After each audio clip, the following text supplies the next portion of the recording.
인간의 성격을 16가지 유형으로 나누는 MBTI. 하지만 정말로 인간을 16개의 틀 안에 가둘 수 있을까요?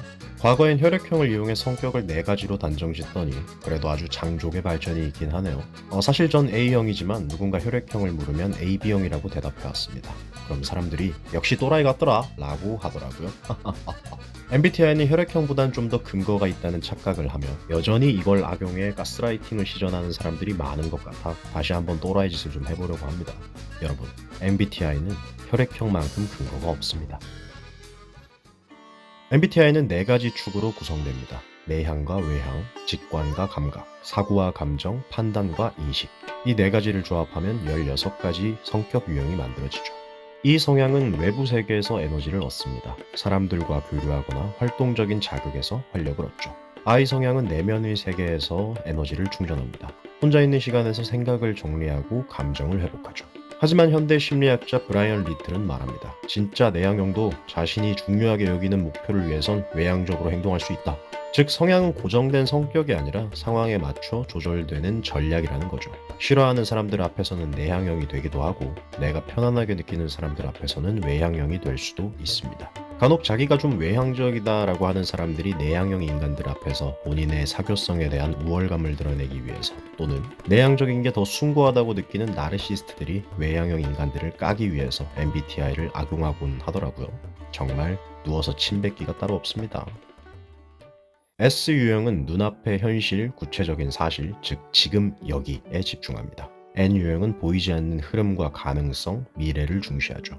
예를 들어 사과를 본다고 했을 때 S형인 사람은 이 사과는 빨갛고 둥글다와 같은 구체적인 감각 정보로 사과를 인식하지만 N형인 사람은 애플 주식 좀 올랐나? 와 같은 비유적이고 상상적인 해석을 더합니다.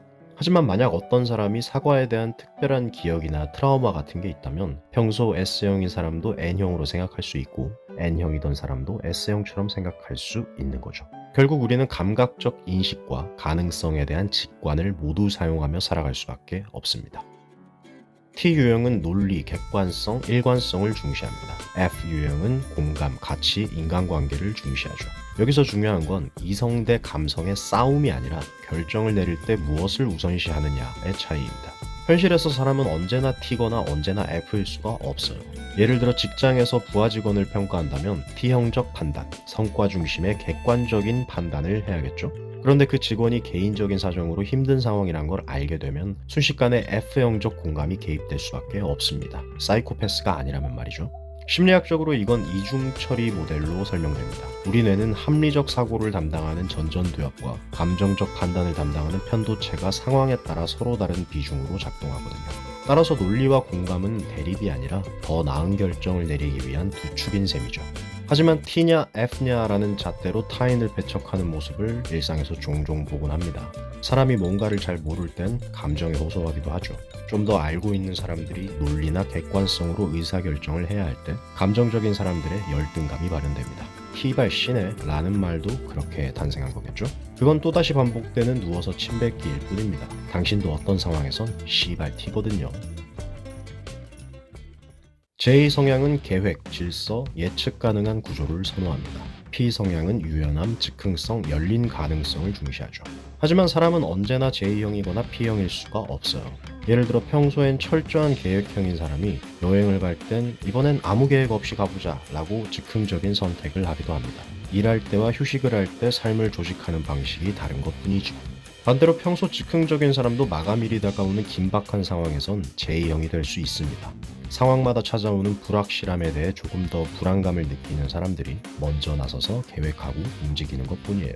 혹시 본인은 언제나 느긋하고 자유로운 사람이라고 자부한다면 한번 자신을 돌아보세요.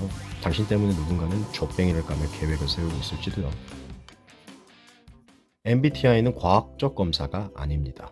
미국 심리학회는 MBTI를 자기 이해를 돕는 도구로는 인정하지만 심리 진단이나 인사평가용으로는 부적절하다고 명시하죠. 연구에 따르면 같은 사람이 5주 뒤 MBTI 검사를 다시 하면 절반 이상이 다른 결과를 받습니다. 즉 고정된 성격이라기보다 상황과 시점에 따라 변하는 심리적 상태를 반영하는 셈이죠. MBTI의 뿌리는 심리학자 칼 융의 심리 유형론에서 시작됐습니다. 하지만 융은 인간을 정형화하려 한 적이 없어요. 그는 인간의 마음을 그저 16가지 유형이 아닌 의식과 무의식이 끊임없이 상호작용하는 구조로 봤습니다. 빙산에 드러나는 부분이 의식이라면 무의식은 그 아래 거대한 부분이라고 합니다. 우리가 안다고 생각하는 것을 제외하고는 모두 무의식의 영역이겠죠. 이 모든 것들의 총합이 인간의 마음일 겁니다. 우리가 다 안다고 생각하는 16가지 유형에 목숨을 걸 게 아니라 저 심연에 있는 무의식을 탐구하는 게 더욱 바람직한 인간 이해가 아닐까요? 우리가 인간을 유형으로 나누고 싶어 하는 이유는 단순합니다. 불확실한 세상 속에서 안정감을 느끼기 위해서겠죠.